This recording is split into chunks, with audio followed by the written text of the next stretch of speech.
Vous allez bien? Un peu de répétition par rapport à la semaine dernière. On a parlé de quoi?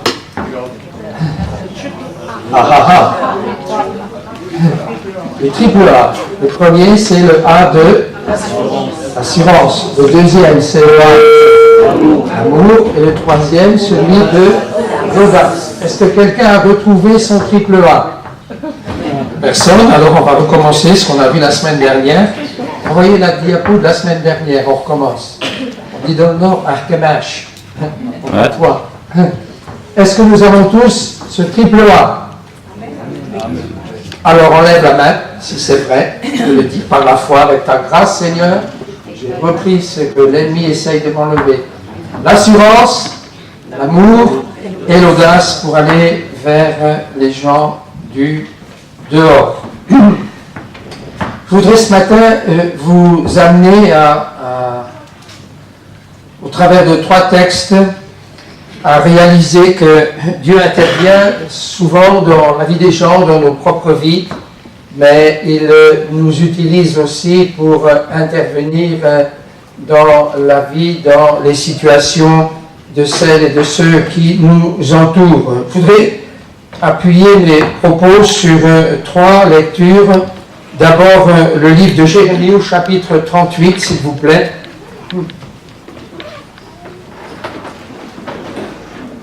Comment ça fonctionne, ça? Ah, ben voilà, je le tiens à l'envers. Voilà. Jérémie 38, le verset 6. C'est l'histoire d'un homme de Dieu qui a été courageux. Il a annoncé des choses difficiles qui n'ont pas plu aux autorités, qui n'ont pas plu non plus au peuple. Et cet homme se retrouve en prison. Nous lisons au verset 6 du chapitre 38, « Ils prirent Jérémie et le jetèrent dans la citerne de Malkija, fils du roi, laquelle se trouvait dans la cour de la prison. » Ça servait de cachot. Ils descendirent Jérémie avec des cordes. Il n'y avait point d'eau dans la citerne, mais il y avait de la boue. Et Jérémie enfonça dans la boue. Essayez de vous représenter la scène là. Cet homme est là dans le trou, au fond du puits, et puis il sent que ça s'enfonce. Et au fur et à mesure que ça s'enfonce, quelque chose qui monte dans son cœur, qui s'appelle l'inquiétude. C'est l'angoisse. Il va mourir asphyxié dans la boue. Et il y a la boue au sens propre et au sens figuré.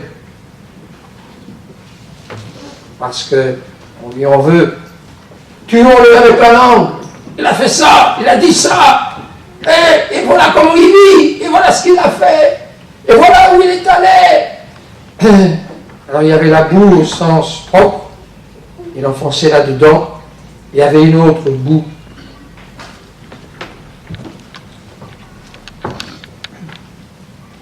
Il enfonça dans la boue. Et Ben-Melech, l'Éthiopien, tiens donc, c'est un Africain, un Noir. Et Ben-Melech, l'Éthiopien, eunuque, qui était dans la maison du roi, apprit ce qu'on avait mis Jérémie dans la citerne. Pas possible ça, on a fait ça avec cet homme. Pas laisser les choses comme ça, Seigneur. Donne-moi la grâce, le courage d'intervenir auprès du roi. C'est pas dans le texte, mais c'est dans son cœur. Le roi était assis à la porte de Benjamin, et Ben-Melech sortit de la maison du roi, et parla ainsi au roi. « Ô roi, mon Seigneur, ces hommes ont mal agi en traitant de la sorte Jérémie le prophète, en le jetant dans la citerne. Il mourra de faim là où il est, car il n'y a plus de pain dans la ville. » Le roi, qui a le cœur touché, donna cet ordre à Ben-Melech, l'Éthiopien, « Prends ici 30 hommes avec toi, et tu retireras de la citerne Jérémie le prophète avant qu'il meure. » Et Ben-Melech prit avec lui les hommes et se rendit à la maison du roi dans un lieu au-dessous du trésor. Il en sortit des lambeaux usés et de vieux haillons, des chiffons, et les descendit à Jérémie dans la citerne avec des cordes. Et Ben-Mélec, l'Éthiopien, dit à Jérémie, mets ces lambeaux usés et ces haillons sous tes aisselles, sous tes bras, sous les cordes. Et Jérémie fit ainsi. Ils tirèrent Jérémie avec les cordes et le firent monter hors de la citerne. Jérémie resta dans la cour de la prison. Une deuxième lecture dans le livre d'Ésaïe au chapitre 42. Ésaïe 42, et nous lisons les versets 6, 7 et 8. Moi le Seigneur, je t'ai appelé pour le salut, et je te prendrai par la main, je te garderai, et je t'établirai pour traiter alliance avec le peuple, pour être la lumière des nations, pour ouvrir les yeux des aveugles, pour faire sortir de prison le captif et de leur cachot ceux qui habitent dans les ténèbres. Et tout le monde dit Amen. Et un dernier texte dans le livre des Actes au chapitre 5, au verset 12. Beaucoup de miracles et de prodiges se faisaient au milieu du peuple par les mains des apôtres. Ils se tenaient tous ensemble au portique de Salomon.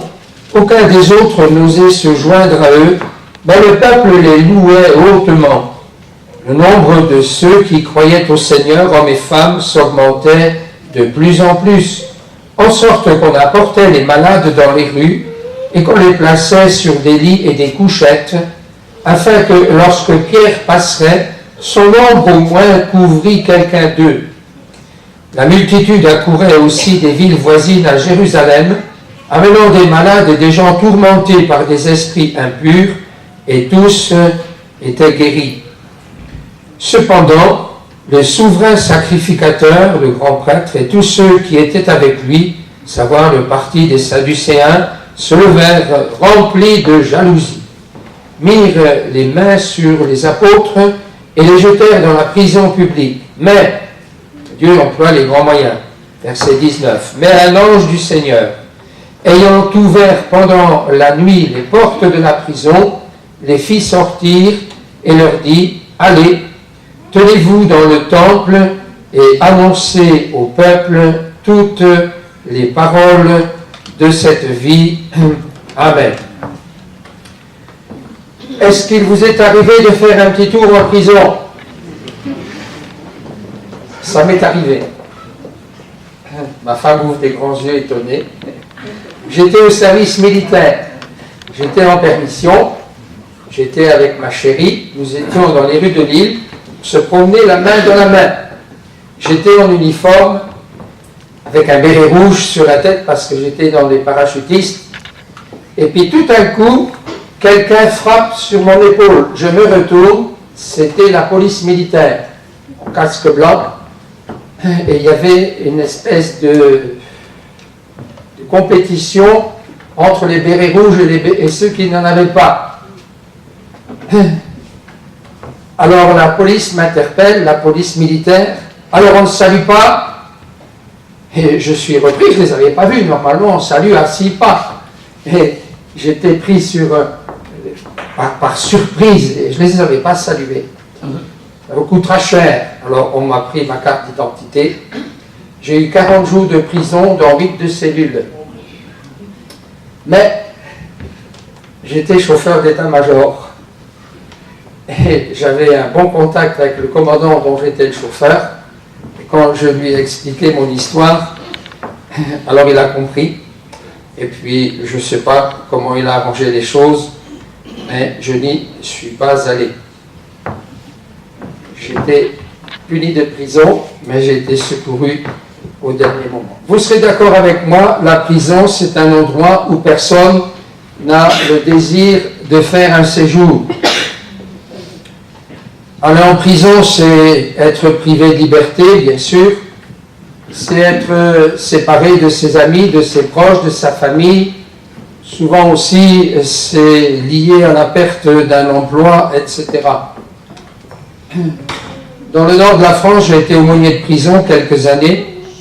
Et j'ai remarqué que beaucoup de détenus prenaient du Tenesta ou du Tranxène, des neuroleptiques, parce qu'ils étaient angoissés, ils étaient désemparés, ils étaient dépressifs. Plusieurs étaient candidats au suicide et plusieurs étaient suivis par des psychiatres.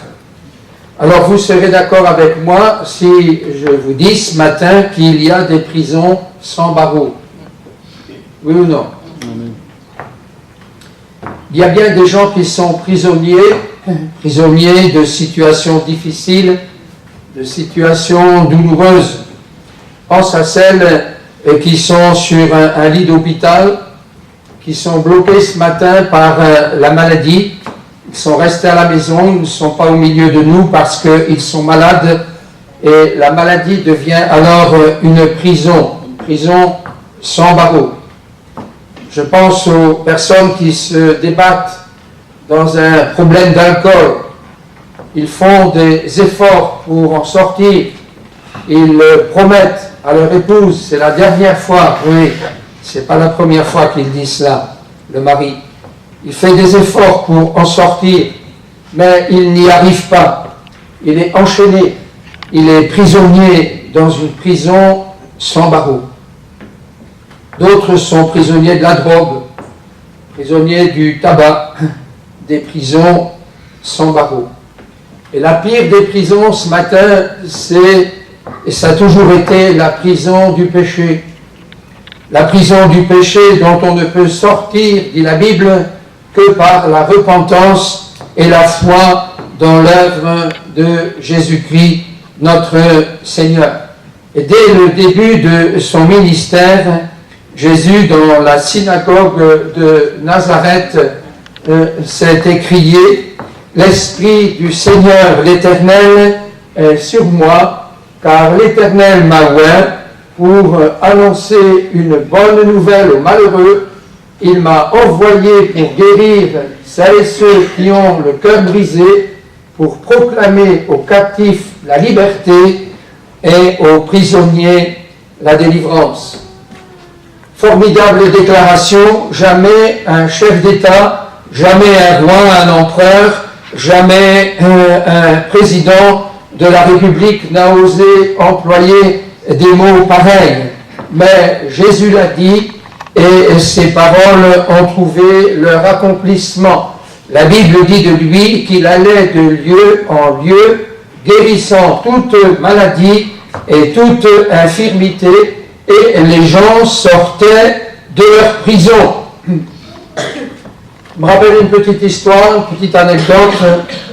C'est l'histoire de ce roi qui voulait visiter une prison, et à l'occasion de cette visite dans une prison de son royaume, eh bien, il allait libérer un détenu. Un détenu allait bénéficier de la grâce royale. Mais une grâce, qu'est-ce que c'est? Une grâce, c'est une faveur qu'on ne mérite pas. Et pour en bénéficier, il est nécessaire, il est indispensable de se reconnaître coupable. Alors, chaque prisonnier dans cette prison voulait être l'heureux bénéficiaire de la faveur royale. Alors, le jour J arrive, le roi parcourt les couloirs de la prison, suivi du directeur et suivi de quelques gardiens. Il entre dans une première cellule et l'homme qui est là s'écrie « Ah, si je suis ici, c'est à cause d'une erreur judiciaire, parce que je n'ai jamais fait quoi que ce soit de mal et de répréhensible. Laissez-moi sortir de cette prison. » Mais c'est le roi qui est sorti de la cellule sans dire un mot, et les gardiens ont refermé la porte. Et l'homme est resté au même endroit.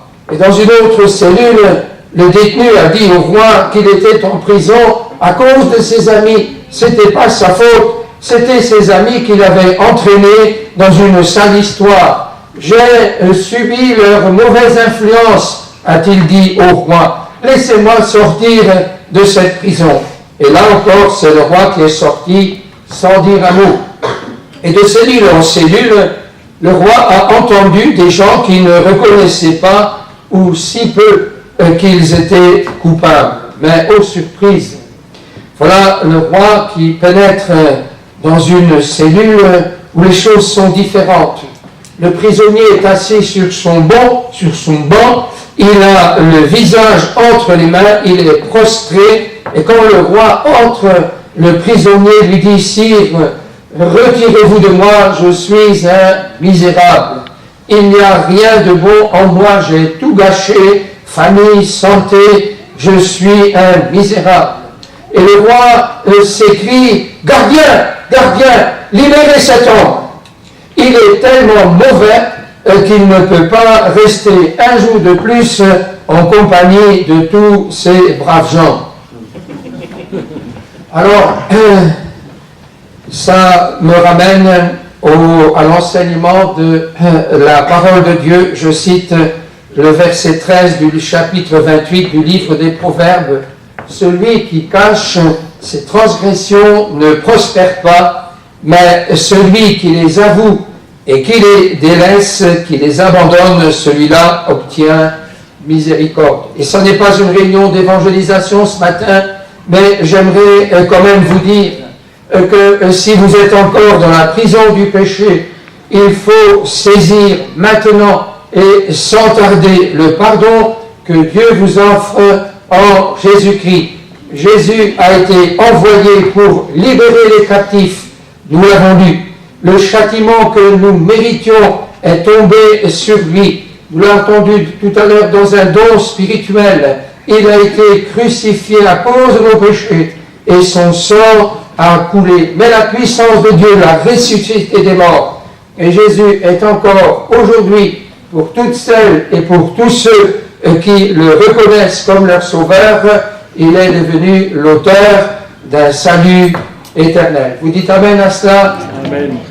Mais je reviens à la lecture biblique que nous avons faite.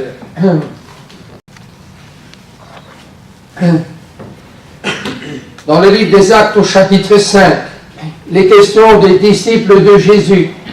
Ils ont prêché la bonne nouvelle du salut. Leur prédication a été accompagnée de beaucoup de guérisons parmi le peuple et les chefs, les prêtres sont jaloux. La jalousie aussi est un prison. Est-ce que ça vous est arrivé de passer un petit séjour? Quelque chose de terrible que la jalousie. Les chefs et les prêtres sont jaloux du succès des apôtres. Ils sont arrêtés, les apôtres, on les jette en prison, et je pose la question, vont-ils se décourager? Vont-ils se révolter? Vont-ils sombrer dans l'amertume, se plaindre, pleurer? Pas du tout. Ils attendent, tout simplement. Ils attendent quoi? Mais ils attendent l'intervention de Dieu. Et cette intervention va venir.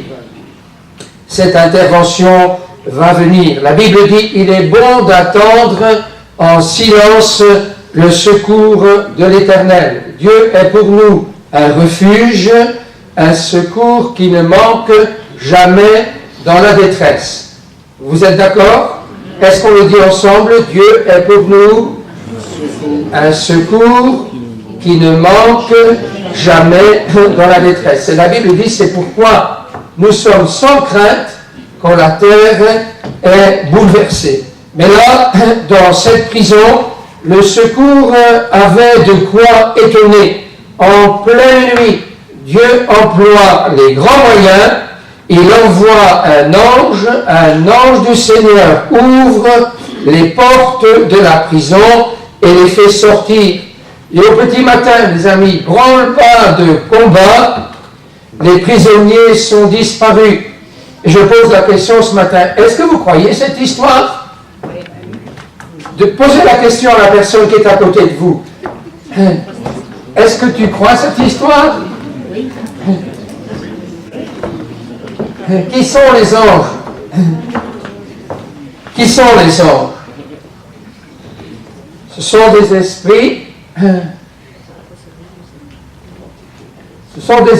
au service de Dieu. Ils sont envoyés pour exercer un ministère en faveur de ceux qui doivent hériter du salut. Ils interviennent pour nous secourir. En général, nous ne les reconnaissons pas, mais la Bible dit que l'ange de l'Éternel campe autour de ceux qui le craignent pour les arracher au danger. Et il est fort possible qu'à un moment donné, dans votre marche avec le Seigneur, dans une période difficile, que vous ayez bénéficié d'une aide. Vous n'avez pas compris ce qui s'est passé exactement, mais vous avez eu un secours. Quelqu'un est intervenu. C'était peut-être un ange. Ce matin, ce n'est pas un ange qui vous parle. Hein. Vous pouvez venir me passer. Je suis Daniel de Mester, j'arrive de Dunkerque avec mon épouse. Je ne suis pas un ange. Mais je reviens à mon texte. Voilà les portes de la prison ouvertes. Que vont faire les apôtres? Qu'est-ce qu'ils vont faire? Répondez-moi. Un ange intervient. Dieu emploie les grands moyens. Les portes s'ouvrent. Et ça se répète parce que plus tard, la Bible nous dit qu'il y a 4 escouades de 4 soldats, 16 soldats qui sont là. Ils sont enchaînés dans les portes, dans la prison, et l'ange intervient, les chaînes tombent, les portes s'ouvrent, etc., etc. Dieu emploie les grands moyens.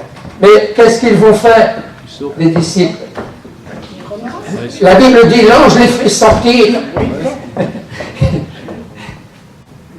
Les portes sont ouvertes, ils sont tellement sidérés que l'ange intervient une seconde fois et dit, allez, sortez dehors. Ils vont sortir, bien sûr. C'est la seule attitude que Dieu demande et que Dieu attend. Je m'adresse ce matin à celles et à ceux qui sont dans la prison, dans une prison sans barreaux, dans la prison de l'inquiétude. Je m'adresse ce matin à celles et à ceux qui sont encore dans la prison du péché. Je m'adresse ce matin à celles et à ceux qui sont peut-être dans la prison de la drogue, de l'alcool ou du tabac. Je m'adresse ce matin à celles et à ceux qui sont dans la prison de la maladie. Je m'adresse ce matin à celles et à ceux qui sont dans la prison de la jalousie, ou dans la prison de l'amertume, ou dans la prison de la médisance, comme nous l'avons entendu tout à l'heure. Je m'adresse ce matin à celles et à ceux qui peut-être sont dans la prison de la dépression nerveuse. Et nous l'avons lu ensemble tout à l'heure, Jésus a été envoyé pour proclamer aux captifs la délivrance. Les portes de ta prison, mon frère, ma sœur, sont ouvertes ce matin. Et je pose la question, que vas-tu faire? Les portes de ta prison s'ouvrent devant toi. Je te pose la question, que vas-tu faire? J'aime ce texte d'Ésaïe, le prophète, au chapitre 42, où il est question de Jésus. Je cite ce texte, « Moi, l'Éternel Dieu, je t'établirai pour faire alliance avec le peuple et pour être la lumière des nations, pour ouvrir les yeux des aveugles, pour faire sortir de prison le captif. » C'est pour cela que Jésus est venu, pour faire sortir de leur cachot ceux qui habitent dans les ténèbres.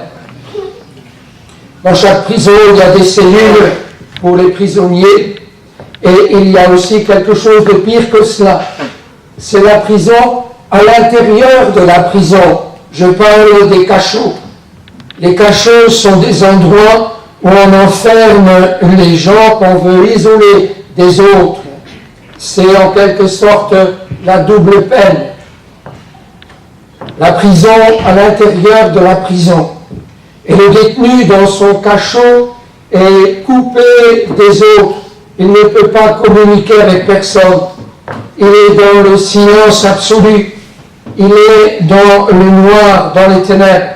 Et à l'époque du roi Sédécias, Jérémie, dont nous avons lu l'histoire, était emprisonné à cause de son courage à dire les choses qui allaient arriver à la nation. Alors il a été emprisonné, il a été jeté dans la citerne qui se trouvait dans la cour de cette prison, et cette citerne servait de cachot. Et au fond de cette citerne, il y avait de la boue. Et tout à l'heure, je parlais de la boue au sens propre et au sens figuré. Et Jérémie a connu les deux. Le pasteur a rappelé ça tout à l'heure. On a dit de Jérémie, on va les tuer avec notre langue. Avec la langue, on peut faire beaucoup de mal. La langue, c'est plus dangereux qu'une épée. Avec la langue, vous pouvez détruire la réputation de quelqu'un. Avec la langue, vous pouvez décourager quelqu'un. Vous pouvez faire beaucoup de mal. Vous pouvez répandre de la boue. Et Jérémie enfonçait là-dedans. Il allait mourir asphyxié. Et si vous relisez son histoire, alors vous vous arrêterez, c'est certain, sur une parole de cet homme qui en dit long. Il s'est écrié un jour, « Malheur à moi, malheur! Malheur à moi de ce que tu m'as fait naître! » Il est au bout du rouleau. On sent un homme dépressif, un homme malheureux. Et c'est là que Dieu va utiliser non pas les grands moyens. Il n'envoie pas un ange pour faire sortir Jérémie de la boue. Non, il envoie un Africain, un Éthiopien, un homme d'une culture différente, un homme du nom d'Ebed-Melech pour le sortir de sa situation. Et Ebed-Melech a le courage d'intervenir auprès du roi en faveur de l'homme de Dieu. Et de plus, ce qui me touche dans cette histoire, c'est la grande compassion de cet homme. Avant de faire la démarche et de retirer l'homme de Dieu de la citerne avec des cordes, parce que la boue faisait ventouse, alors il fallait une trentaine d'hommes pour le sortir de la guidon. C'est fort. Eh bien, avant de faire cette démarche, il est allé se procurer des chiffons, des vieux haillons, des morceaux de couverture, et il a jeté tout ça dans le puits, dans la citerne, en criant à Jérémie de mettre cela sous ses bras.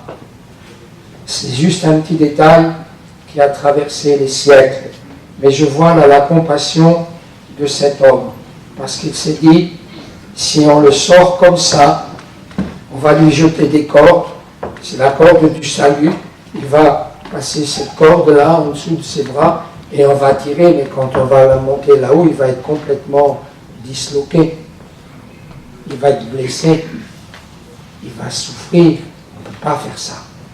Alors il a réfléchi et il est allé chercher des chiffons, il est allé chercher des vieux haillons et il a mis cela dans le puits, dans le cachot, en disant à Jérémie, mets cela sous tes bras. Et ensuite, on te passera les cordes et on pourra te retirer de là sans te faire du mal.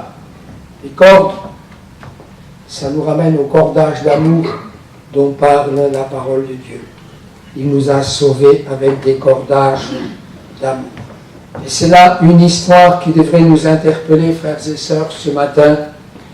Dans chaque église, et l'église de Cognac ne fait pas exception, dans chaque église, il y a des gens qui souffrent, il y a des gens en souffrance, il y a des gens qui attendent un secours. Et Dieu cherche au milieu de nous ce matin des hommes et des femmes de la trempe d'Ebed-Melech, des hommes et des femmes de bonne volonté, des hommes et des femmes courageux. Dieu cherche au milieu de nous des hommes et des femmes de compassion, parce que Dieu ne travaille qu'avec des gens et qui ont de la compassion. Dieu cherche au milieu de nous des hommes, des femmes, des frères et des sœurs qu'il pourra utiliser, qu'il pourra aider et qu'il pourra utiliser pour aider, pour secourir celles et ceux qui sont dans la prison de la maladie, dans la dépression et qui s'enfoncent dans le chagrin et dans l'angoisse comme Jérémie enfoncé dans la boue. Et je souligne ce petit détail, j'y reviens, je l'ai déjà dit, mais je le remets en lumière sous le projecteur. Ebed-Melech, c'était pas un Hébreu. Ebed-Melech, c'était un Éthiopien, un homme d'une autre race, un homme d'une autre culture, un homme qui nous interpelle par un comportement qui glorifie le Seigneur en renversant les barrières raciales et les barrières culturelles. Je termine par l'histoire que nous connaissons bien, c'est l'histoire de Marthe et de Marie et de Lazare. Nous connaissons cette histoire. Lazare venait de mourir. Marthe et Marie étaient repliées sur elles-mêmes, enfermées dans une prison sans barreaux, dans la prison de leur chagrin. Jésus aurait pu guérir cet homme, mais il n'était pas arrivé à temps. Et les deux sœurs, du reste, le lui avaient reproché. « Ah, Seigneur, si tu avais été ici, notre frère ne serait pas mort. » Et c'était vrai. Et nous connaissons la suite de cette extraordinaire histoire. Devant la tombe ouverte, Jésus s'écrie d'une voix forte, « Lazare, sort !» Le mot « Lazare, sort !» Et la Bible dit, le mort est sorti de sa tombe. Et au même moment, les deux sœurs sont sorties, elles aussi, de leur prison, de la prison de leur chagrin, bien sûr. Et je souligne quelque chose d'important, je demande de prêter attention. Quand Lazare est revenu à la vie, il était encore emprisonné par les bandes, par les bandages qui entouraient son corps. C'était la coutume en Orient, en envelopper les dépouilles dans des bandelettes, puis on y mettait des aromates, et puis on mettait un linge sur la tête du cadavre. Et quand Lazare est ressuscité des morts, la Bible dit que Lazare, il est revenu à la vie, et son corps était enveloppé de bandes, et il avait un linge sur la tête. Et Jésus a dit simplement ces mots qui me semblent très importants, « Déliez-le et laissez-le aller ». Sous-entendu, moi le Seigneur, j'ai fait ce que personne ne peut faire. Maintenant, faites vous-même ce qui est en votre pouvoir, déliez-le et laissez-le aller. Il faut le sortir de là, et c'est à vous de faire ce qu'il faut faire. Et c'est certainement avec beaucoup de joie que les amis de la famille et que les proches de Lazare ont libéré Lazare des bandes qui le retenaient dans sa prison. Ils l'ont libéré. Quelle leçon pour nous ce matin. Je le répète, Dieu est pour nous un refuge et un appui, un secours qui ne manque jamais dans la détresse. Le secours qui nous manque parfois, c'est le secours des autres. Celui-là nous fait parfois défaut. C'est le secours qui nous manque souvent. Le malheureux qui était paralytique, quand Jésus lui a dit « Veux-tu être guéri ?» Il a répondu « Seigneur, je n'ai personne. » Et combien de frères et sœurs pourraient employer la même expression? Quel dommage! Parce que le Seigneur veut nous utiliser, nous qui sommes ici ce matin, pour aider les gens à sortir de leur prison. Jésus l'avait dit, celui qui croit en moi fera les choses que j'ai faites, il en fera même de plus grandes. Parce que l'Église, c'est l'épouse de Christ, et à ce titre-là, elle bénéficie bien sûr d'une délégation de pouvoir. Chaque chrétien né de nouveau peut reprendre à son compte ces belles paroles d'Ésaïe le prophète. Jésus les a reprises à son compte dans la synagogue de Nazareth. L'Esprit du Seigneur l'Éternel est sur moi. L'Éternel m'a oint pour annoncer une bonne nouvelle. Il m'a envoyé pour guérir celles et ceux qui ont le cœur brisé. Il m'a envoyé pour proclamer aux captifs la liberté, aux prisonniers la délivrance, et c'est ce que je faisais Jésus. Il allait de lieu en lieu, il a exercé son ministère, et puis il a donné sa vie, il est mort, il est ressuscité, il est remonté dans la gloire, mais l'épouse de Jésus-Christ est restée sur la terre, elle est encore là pour quelque temps. Vous êtes là ce matin? Amen. Et le Seigneur attend que nous reprenions à notre compte les mêmes paroles, parce que si l'Esprit du Seigneur, et si l'Esprit de l'Éternel, était sur Jésus, l'Esprit de l'Éternel est aussi sur son épouse, sur son Église. Pourquoi? Pour que nous continuions l'œuvre que le Seigneur a commencée. Proclamer aux captifs la liberté et aux prisonniers la délivrance. Vous dites Amen? Amen. Alors je vous invite à entrer, mes frères et sœurs de Cognac, dans cette dimension-là. Vous qui m'écoutez et moi qui vous parle, nous croyons au Saint-Esprit.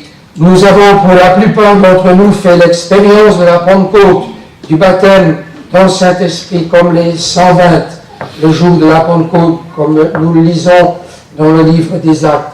Et en ce jour-là, la Bible dit que les 120 se sont mis à parler en langue, c'est vrai, mais il y avait eu ce jour-là quelque chose de plus important encore. C'était l'accompagnement de ces 3000 personnes qui venaient de se donner au Seigneur. Imaginez un peu, ici à Cognac, tout d'un coup, il y a 3000 nouveaux. Comment il va faire là? Votre pasteur, Juan Del Zotto, il a beau être costaud, ben, il n'y arrivera pas. Il n'y arrivera pas. Eh bien, le jour de la Pentecôte, voilà, 3000 personnes qui viennent de se donner au Seigneur. Il y a des riches, il y a des pauvres, il y a des gens bien portants, il y a des gens malades, il y a des gens qui vivent dans toutes sortes de situations, et c'est des gens qui viennent de faire une expérience, ils reçoivent la vie de Dieu en eux, ils se sont convertis, ils sont passés de la mort à la vie, mais beaucoup d'entre eux avaient besoin d'un accompagnement, beaucoup d'entre eux avaient besoin d'y voir clair, oui ou non? Tout à coup, ils trouvent Jésus. Mais qu'est-ce qu'on fait avec ça? La Bible dit que celui qui est en Christ est une nouvelle créature, avec des nouvelles habitudes, avec un nouvel emploi du temps, avec de nouvelles priorités, avec de nouveaux fonctionnements. Tout est nouveau. Mais qui peut aider les nouveaux convertis? Qui peut aider ceux qui sont faibles dans la foi? Qui peut aider celui qui vient au Seigneur et qui est dans la déprime? Qui peut aider celui qui vient au Seigneur et qui est dans un grand chagrin parce qu'il est dans une période de deuil? Il a perdu son conjoint, il a perdu un enfant en bas âge. Alors voilà, il a trouvé dans le Seigneur l'espérance, mais il a besoin d'être accompagné. Il a besoin qu'on l'aide à sortir de la prison du chagrin. Vous dites oui, je vais tomber en bas de l'estrade. Vous dites oui. Et alors, est-ce que le Seigneur peut compter sur vous pour ça? Oh! Est-ce que le Seigneur peut compter sur toi pour ça? Personne ne pouvait ressusciter Lazare. Jésus a dit, Lazare, sors! Et Lazare est sorti de son tombeau. La Bible dit le corps enveloppé de bandes. Il était encore dans la prison, le pauvre. C'est comme s'il était mort, il ne pouvait rien faire. Et pourtant, il avait la vie en lui. Et Jésus ne l'a pas ressuscité en laissant les bandes dans le tombeau. Et il y avait encore le linge sur sa tête. Il n'y voyait pas Lazare. Et Jésus dit, ça, les enfants, c'est votre travail à vous. Délivre-le et laissez-le aller. Beaucoup de gens ont besoin de l'aide des chrétiens. Pourquoi? Parce que ce voile-là qui était sur la tête de Lazare, ça l'empêchait d'y voir clair. Il était plongé dans les ténèbres et les gens qui se convertissent ont aussi besoin d'être éclairés. Ça vous arrive parfois d'éclairer quelqu'un? C'est ce que le Seigneur attend de vous. Ça vous arrive parfois d'apporter votre aide à une personne qui est dans la désolation. Le Seigneur, disait le psalmiste, le Seigneur m'a donné une langue exercée. J'écoute comme écoutent les disciples, mais il m'a donné une langue exercée afin que je sache soutenir par la parole celui qui est abattu. Ça, c'est ton travail, mon frère. C'est pas seulement le travail du pasteur, c'est pas seulement le travail du Seigneur là-haut dans la gloire, c'est le travail de l'Église. Je vous exhorte ce matin tout simplement à aller vers celles et ceux qui souffrent et qui ont besoin de compassion. Je vous exhorte à aller vers celles et ceux qui ont besoin de faire quelques progrès dans la foi. Je vous lance cet appel. Qui voudra se laisser saisir pour cette belle œuvre? Qui voudra ce matin se rendre disponible? Qui voudra ce matin se laisser interpeller par la parole de Dieu? Si vous aviez été devant le tombeau de Lazare au moment où Jésus a dit « Lazare, sors !» vous aviez assisté à la résurrection de Lazare, et voilà, vous entendez Jésus qui dit « Déliez-le !» et laissez-le aller. Il y a des gens qui se sont rendus disponibles. Ils étaient contents, avec beaucoup de joie, ils ont fait ce que le Seigneur leur avait demandé de faire. Est-ce que le Seigneur a demandé à ces gens-là? Il te le demande à toi. Ici et maintenant. Voudras-tu te rendre disponible et dire « Seigneur, utilise-moi comme tu as utilisé Ebed-Melech en son temps »